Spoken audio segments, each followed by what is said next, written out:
Today we're getting into the latest Tesla news, including updates on Tesla's 2 new upcoming vehicles, Tesla bot progress, Tesla expanding multiple factories, and more, so let's get into it.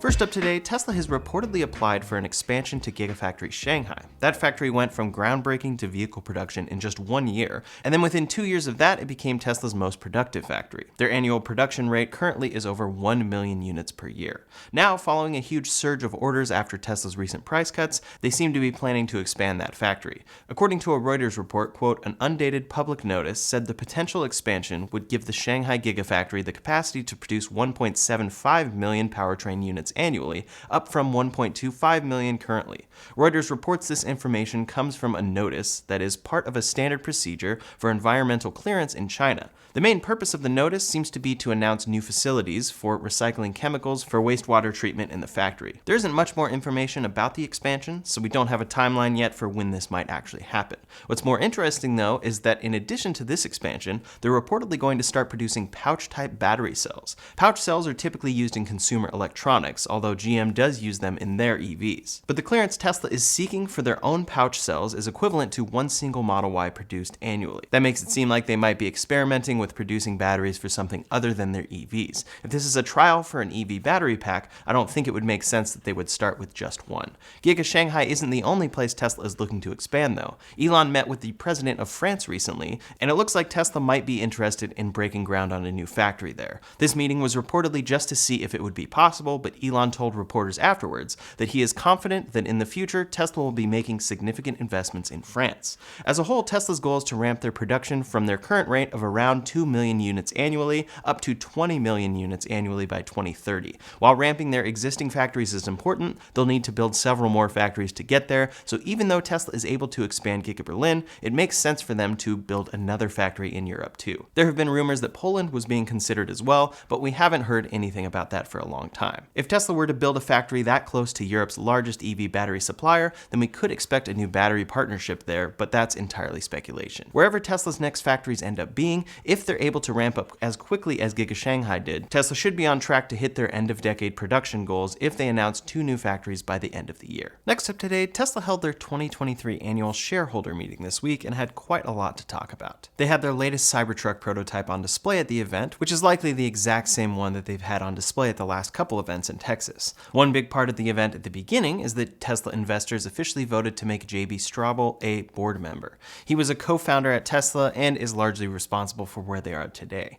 Many have great admiration for him, so this could be a great move for Tesla. After the initial shareholder piece of the meeting, Elon talked about Master Plan Part 3 and reviewed their path to a sustainable global economy. He reviewed a lot about Tesla's recent milestones, including the fact that the Model Y is indeed on track to become the best-selling vehicle globally in 2023. For Giga Mexico, this is in large part helping them to get to 20 million vehicles per year, and then Elon reiterated the fact that they will have a Cybertruck delivery event later this year. That timeline seems to finally be sticking for the Cybertruck coming to market, and he said if anything, it'll be better than expectations. Regarding Tesla's future cars, Elon of course didn't fully announce their next vehicle, but he did show the biggest teaser we've seen thus far, an outline of what this car might look like. It looks a lot like a Model 3 from this photo, but with a shorter body. We had spotted a potential Model Y Mini or Model 2 out of China a couple of months ago, but are pretty positive this is simply a modified Mazda. This definitely doesn't have enough of the signature Tesla slope in the back, and Tesla clearly showed that in their teaser image at the shareholder meeting.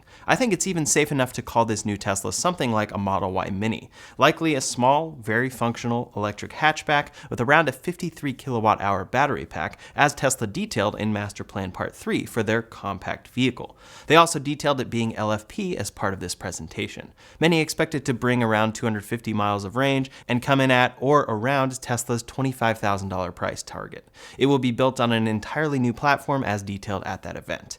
Elon then said that there are 2 new products that people will be excited about, and that they are indeed building them. They aren't just designing them, but are in the process of building them with new design and manufacturing techniques that are head and shoulders above anything else else in the industry. Those two vehicles are expected to be this $25,000 passenger vehicle in a small hatchback shape and the dedicated robotaxi. I personally think it may be some time before we see the latter, but the Model Y Mini, or whatever it's called, could come pretty quickly. Tesla has been scaling up well, and Giga Mexico will be dedicated to building this car. Based on this event, it seems that Tesla is much further along than many expect for these vehicles, but delays here are inevitable. We first have to see the Cybertruck truly launch later this year. He predicted that Tesla will make in excess of 5 million units a year of these two cars combined, but was sure to emphasize that it is indeed his guess. Then Tesla displayed their latest bot progress, showing around 5 different prototypes walking around the office, walking near a few Cybertruck prototypes, the motor torque control and action, its environmental discovery and memorization outside, training the AI from human demos, it performing more complex tasks, and more. The last shot was 5 Tesla bots walking in front of 3 Cybertruck prototypes, really showing off the future look of Tesla as a whole. Elon emphasized that the important thing here is the progress compared to last time they showed Optimus. Everything you see in this robot at this point is Tesla designed, and it clearly has made a lot of progress since the first time we saw Tesla show a mock-up of what this robot might look like down the line. We're still a ways off, but Tesla is working hard on it, and Elon, of course, sees it as underrated. He actually sees the majority of Tesla's long-term value being Optimus, and added that he is very confident in that. After the presentation piece of the event, Elon took questions from the audience and had quite a bit of insight on upcoming Tesla plans. Regarding a Tesla RV, they don't have plans to make one, but the Cybertruck should be able to be converted into a good camper. Then one of the biggest insights that came via question regarded advertising. In regards to Tesla advertising, Elon said Tesla is finally going to give it a try, since people don't often realize how great their cars are, what they offer, or how much they are priced at. His exact quote was, "We will try a little advertising and see how it goes." And he very much understood that advertising could reach people that previously wouldn't know about Tesla features or lower pricing. After he said that, the crowd was very excited. We'll try a little advertising and see how it goes.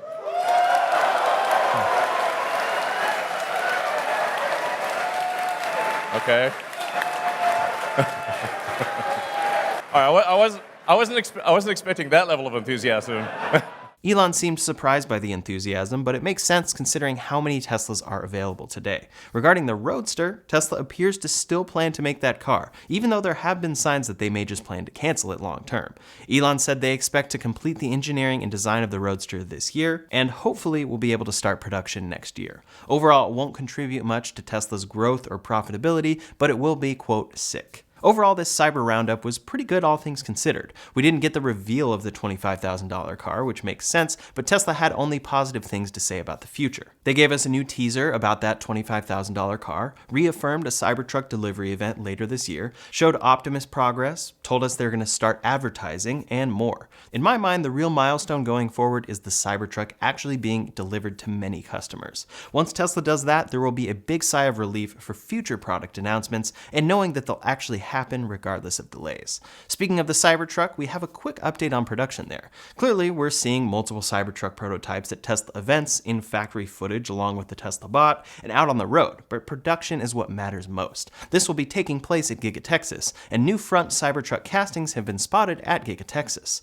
These appear similar to the Model Y front casting, but with more of an angular structure and larger size. These are great to see and show steps in the true manufacturing process for the Cybertruck, which will lead to that truck eventually being delivered later this year as promised. Next up today, Tesla might be getting ready to produce the refreshed Model 3 out of their Fremont factory. They've applied to demolish multiple equipment tools and utilities lines there, and this is happening after we heard a rumor coming from China that a new Model 3 would be entering production on June 1st. A Chinese media outlet reported that this wasn't true, citing Tesla China directly, but that's about all we heard regarding the timeline. Tesla has also been known to deny rumors in the past that ended up being true. It wasn't clear what Tesla was denying here either. They could have been denying the refresh would enter production on June 1st, or that it would start being produced in Shanghai. Either way, Tesla only produces the Model 3 at Shanghai and Fremont, so the refresh will have to come out of both factories simultaneously. The Model 3s we've seen out on the road with their front and back covered have been in California, near Tesla's Fremont factory. It would also make sense for Tesla to start producing a refreshed Model 3 in the US, where it was the best-selling EV, second only to the Model Y. Now that production lines are being torn down at their Fremont factory, it's raising more questions about this Project Highland Model 3. 3. If it were a simple update, Tesla could have kept the old production line, but its demolition suggests more significant changes to this car if that's why it's being torn down. The photos we've seen of this refresh uncovered have revealed an entirely different front end. We also recently saw drone footage of the interior, and though the dash was covered up, it was leaked that it would have the round steering wheel from the Model S with no stalks. There have also been rumors that it would have redesigned headlights, a bumper camera, rear bumper changes, mirror adjustments, additional cameras, new sensors, and other interior changes that make the Model 3 closer to the Model S in styling. Those changes could be drastic enough to warrant an entirely new production line, especially if Tesla is coupling this with entirely new manufacturing techniques, which has been rumored and is very likely. Another reason Tesla could be tearing down these lines is because they're just too old. But as pointed out by Teslarati, Tesla doesn't tear down entire lines when they install updated equipment. They file the revisions as improvements, upgrades, or revisions, but not as demolitions. The factory is also undergoing changes as they prepare for Cybertruck production and Cybertruck battery production, but this demolition looks like it's happening in General Assembly 4, where Tesla produces the Model 3 specifically. I wouldn't be surprised if Tesla doesn't officially announce any details about this Project Highland Model 3 until it actually goes on sale, because that's been their MO for just about every update they've made to their vehicles in the past. That said, we've seen a lot of evidence to suggest this refresh will be coming soon, and we may see it come out of Fremont first. Next up today, Tesla is facing another class action lawsuit for limiting their vehicle's battery capacity via a software update. The first lawsuit was settled in 2021 after owners of older Model S's saw significant drops in range between 12 to 30 miles after a software update. Tesla settled, restoring the previous range and paying out $1.9 million, giving each owner $625, including 1,743 Model S drivers. Now it's happening again. After a recent update, owners have reported their range dropping by as much as 20%. The lawsuit states, quote, "When car owners purchase their vehicles, they reasonably expect that unforeseen events, like weather, accidents, or flat tires, may impact the performance of their vehicles and lead to costly repairs. But no reasonable consumer would expect that the car manufacturer itself, through an automated system, would deliberately and significantly interfere with the car's performance through software updates that reduce the operating capacity of the vehicles." The lawsuit also argues that these vehicles are protected under the Computer Fraud and Abuse Act, as well as several other laws to protect consumers, and that the over-the-air software updates being automatic violate users' rights. The problem here is that the software update in question didn't include any release notes that would indicate battery capacity loss, and owners are forced to install the update. If Tesla had included a note that explained why this range decrease was happening, and given owners a choice as to whether or not to download it, it would be a much different story, but they didn't. We don't know if maybe the reason the range was decreased was to extend the battery's life long term, or if there's another reason here. On the owner's end, they installed a regular update and it reduced their range. Worse is that some owners contacted Tesla service after noticing the range drop, and they were told that their battery needed a replacement. Again, this update is affecting older Model S's and X's, and a lot of them are out of warranty, so a total battery replacement could be upwards of $15,000. This worries some that Tesla is deliberately reducing their own battery range in order to get owners of older Model S's and X's to upgrade their vehicle's battery or upgrade their car. That could also be conflated when you think about the situation with their unlimited supercharging miles. For the first few years of selling the Model S and X, Tesla offered free supercharging for life as a sales incentive. They ended that program in 2018 or so, but it was obviously still an issue for them because they've been trying to incentivize owners of older Model S's and X's to give it up. First, they offered owners a $5,000 discount to trade in their Model S or X with unlimited free superchargers for a new one. Then on top of that, they started offering 6 years of unlimited supercharging if they trade in. Some may think that Tesla is doing everything they can to get older owners with unlimited supercharging to trade in. This situation resembles Batterygate back in 2020 when Apple was caught throttling older iPhones. They claimed it was to protect older iPhones from degrading batteries, but according to The Verge, it was argued that Apple fully understood that by concealing the issue, it could spend a year profiting off of people who thought they needed to buy a new iPhone, when they only really needed to replace their phone's battery to avoid throttling or unexpected shutdowns. They ended up paying 2 settlements adding up to over $600 million. For the most part, Tesla's over-the-air software updates add cool features and in some cases even improve the vehicle's performance and range, but if Tesla can suddenly decide to do the opposite, then that's a big problem. It's really important that Tesla specifically does not do this and does not throttle vehicle performance or battery capacity long term, especially especially without communication. So we'll see what the final result is here, and hopefully Tesla has a good explanation. Last up today, an update from Rivian. The Rivian R1S has been awarded Top Safety Pick Plus status from the Insurance Institute for Highway Safety, and that's their top honor. It joins the R1T in that ranking, which is one of the only 3 pickups to have earned that title. Rivian has also released their first quarter earnings, and they say they expect to produce 50,000 vehicles this year. This is after producing only 9,395 vehicles in the first quarter, but once they finish retooling their EDV assembly line, production will start to pick up and it'll reduce costs. Currently, Rivian is reporting that the cost per vehicle is still double what they're making back. Despite that, however, they say they expect to reach a positive gross profit by the end of 2024. That gross profit was a $1.4 billion loss this quarter, which is a significant improvement from last quarter's $1.7 billion loss.